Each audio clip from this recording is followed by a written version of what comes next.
All right, folks, I wanted to put together a quick video of a checklist procedure when we lose an engine. So plenty of things that need to happen immediately when you lose an engine, which I tend to give folks a technique of ABC, and you can even use an ABCDE. So A being airspeed, we're flying 65. So grab 65 on your airspeed. B, best field.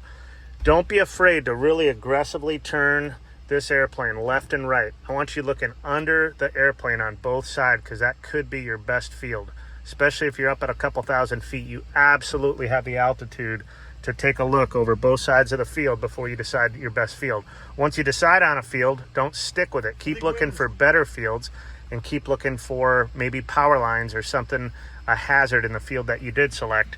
And then the C is the checklist. So immediately after takeoff, there's not a whole lot we're doing. We're probably going to go right to our flap switch, and we're going to look to get nice and slow, fly 65 knots. So we already have our airspeed. Fly 65 knots, get your flaps down, and prepare for a good landing. The number one thing with any engine failure is you've got a perfectly good glider, and we don't want to mess up our landing trying to do checklists. If you have altitude, we're going to go through a few more things. And of course, the thing that made our airplane stop running is either fuel, air, or ignition. So the fuel possibilities in a Cessna are your mixture, your fuel, or your primer.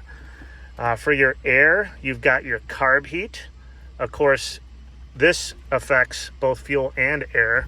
And then over here, there is no alternate air source in this, but a lot of our airplanes have that. So you might look to go alternate air.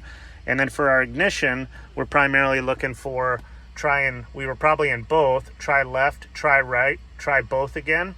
Make sure your master is on, of course, although you don't need it for that. So those are ABC. If you ended up trying that, here's what I recommend everyone does, and it's a flow. Because if we take a look at the checklist in a minute, we want to make sure we hit everything. So we're going to do a V, and then we're going to go straight across the panel. It works in all three of our airplane. So carb heat, we're going to pull that out. We're going to make sure fuel's in both. If we were in the diamond, we might go from left to right. Up here, we're going to make sure our mixture is rich. Here, we're probably going to leave our throttle where it's at, especially if our prop's moving. Then we're going to come across here. We don't need these lights, but we may want a fuel pump. So in those aircraft that have fuel pump, both the 182 and the Diamond, we're going to turn our fuel pump off. We might try an alternate air source here. Keep coming across. Make sure left, right, both. Master's on and primer's in and locked. That covers every single checklist, and we'll verify that. So we've got engine failure immediately after takeoff. We grab 65 knots, we throw our flaps down, and just look outside and do a good landing. If we looked at this kind of stuff, we'll cover that in just a second, but this doesn't have to be done just to execute. If we lost an engine in flight, we're going to try to restart that thing. So airspeed 65, carb heat, fuel, mixture, ignition, primer. We already did all that with our flow. If we were going to do our precautionary landing, we'll do that in just a second. Once we started everything, so we did our V and went across all the way, if we decide we're going to put it down in a field or somewhere in the water, we're going to ditch, we're going to go turn everything that we just turned on off.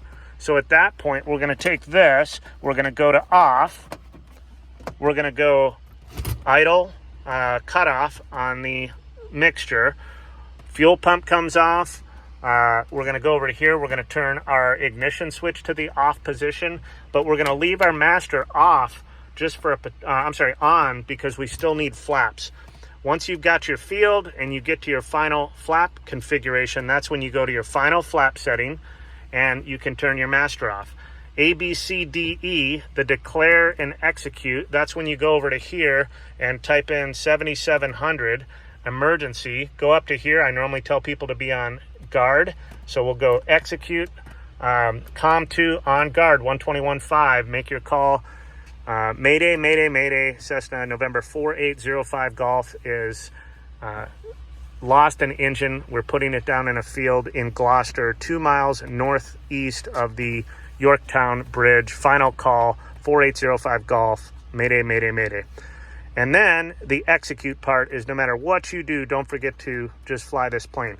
Right before you land, you're going to turn your final flap setting. You're going to turn your master off, and you're going to open your door and just kind of kick it open with your shoulder so that it doesn't bind. So let's see if we got that correctly. Remember what we said for the in flight for the forced landing.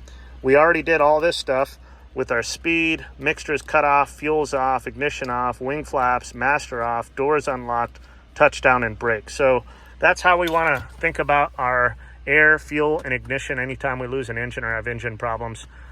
Most important part of an engine failure is just doing a good landing. I see too many people end up in the trees because they're trying to stretch a glide or they're not making the proper slip decision on base. So fly a normal 800-foot downwind, turn base at a normal time, add your flaps as required, just like you would normally, and actually start your slip before you turn final. Once you turn final, if you have too much drag or there's too much headwind and you end up in trees and you don't make your field, there's nothing you can do. So make all your decisions while on base so that when you're on final, you know you're gonna make the field. Last chance to check for power lines and ditches.